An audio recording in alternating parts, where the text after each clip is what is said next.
Hoy nos metemos de lleno en una de las obras que lo empezaron todo en la literatura española, El Cantar de Mío Cid.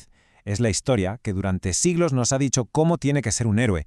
Pero ojo, es una historia que esconde mucho más de lo que parece, y eso es lo que vamos a descubrir. Y aquí está el meollo de la cuestión. Porque claro, una cosa es el Cid de la leyenda, ese caballero casi perfecto. Y otra, muy diferente, fue el hombre de carne y hueso Rodrigo Díaz de Vivar. Vamos a desentrañar esa diferencia, que es donde está lo interesante. Bueno, pues vamos por partes. Para entender esta obra, lo primero es saber cómo nació. Y no fue como un libro que coges de una estantería, para nada. El Cantar de Mío Cid nació para ser escuchado, para ser vivido en las plazas de los pueblos. El poema pertenece a un género muy concreto, el cantar de gesta. Y el nombre ya nos da una pista, ¿no? Gesta significa hazaña. Su objetivo era clarísimo: cantar las proezas de un héroe, para transmitir unos valores, para unir a una nación que en aquel momento se estaba formando. Era una especie de herramienta para crear una identidad común. ¿Y quiénes eran los encargados de difundir estas historias? Pues los juglares. Hay que imaginarlos como una mezcla de circo, telediario e influencer de la Edad Media, todo en uno. Iban de pueblo en pueblo cantando las gestas del Cid, sí, pero también haciendo malabares y contando las últimas noticias. Eran los que mantenían viva la leyenda para un público que en su gran mayoría no sabía leer. Y este detalle es fundamental.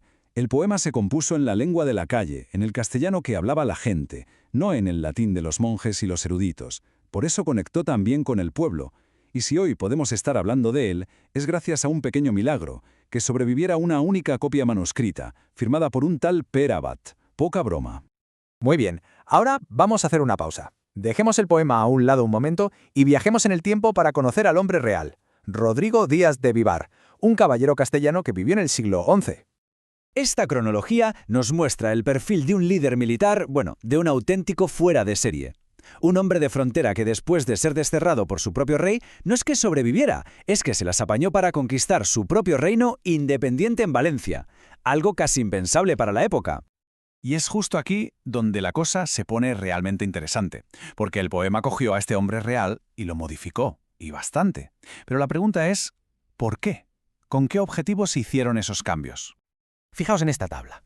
Los nombres de sus hijas no coinciden. El famoso episodio de la Jura de Santa Gadea probablemente nunca ocurrió, y quizá lo más llamativo, esa imagen de cruzado perfecto de luchador incansable por la fe cristiana. La realidad es que el Cid histórico fue mucho más pragmático. Un señor de la guerra que para sobrevivir y prosperar no dudó en ponerse al servicio del rey musulmán de Zaragoza. Entonces, ¿por qué todos estos retoques? Pues la respuesta es pura estrategia política y cultural. Hay que pensar en el momento. Los reinos cristianos estaban en plena expansión. Se necesitaba un símbolo, un héroe modélico que representara los valores de esa reconquista. El Cid del poema fue, por así decirlo, diseñado a medida para ser ese héroe. Vale, pues volvamos a la trama del poema, porque su tema central, curiosamente, no es tanto la guerra, como algo mucho más profundo y personal, la recuperación de la honra perdida. El viaje del Cid se estructura en tres partes, como tres actos, y cada una se centra en restaurar un tipo de honor. Primero, el honor militar, como guerrero. Segundo, el honor social, como noble. Y tercero, y el más importante de todos, el honor familiar, como padre. Para entender bien el tercer acto, hay que presentar a los malos de la película, los infantes de Carrión. El poema se encarga de retratarlos como unos cobardes y unos arrogantes, y no hay mejor ejemplo que la famosísima y casi cómica escena del león. Sí, como se oye. Hasta en las grandes epopeyas hay sitio para el humor. Y esta escena es clave porque no solo nos muestra la calma y el poderío del Cid frente a la cobardía más ridícula de sus yernos, también nos recuerda que el cantar, además de solemne, estaba hecho para entretener. Y aquí llegamos al clímax moral de toda la obra. Después de la terrible humillación que sufren sus hijas, cualquiera esperaría una venganza a sangre y fuego, ¿verdad? Pues no. El Cid hace algo revolucionario. Recurre a la ley. Pide justicia en las cortes del rey. Es la victoria de la razón sobre la barbarie, un mensaje potentísimo para la época. Al final, la victoria es total. Los infantes son castigados, sí, pero lo más importante es que las hijas del Cid acaban casándose con los infantes de Navarra y Aragón. O sea que su honor no solo se restaura, sino que se eleva a un nivel superior, emparentando con la realeza. El viaje del héroe ha terminado con éxito.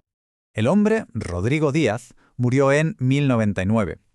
Pero la leyenda que se construyó a su alrededor esa estaba destinada a vivir mucho, mucho más tiempo.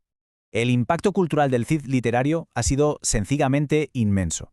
Ha inspirado de todo: romances medievales, obras de teatro del siglo de oro, la que es una de las cumbres del teatro clásico francés, Les Cid de Corneille, y hasta una ópera en el siglo XIX. Es el mito, no el hombre histórico, el que ha fascinado a los artistas durante generaciones. Y todo esto nos lleva a la pregunta final. ¿Qué tiene más peso al final? ¿La verdad histórica o la historia que necesitamos contar? La leyenda del Cid demuestra el increíble poder que tiene un buen relato para moldear una cultura, a veces incluso por encima de la propia realidad.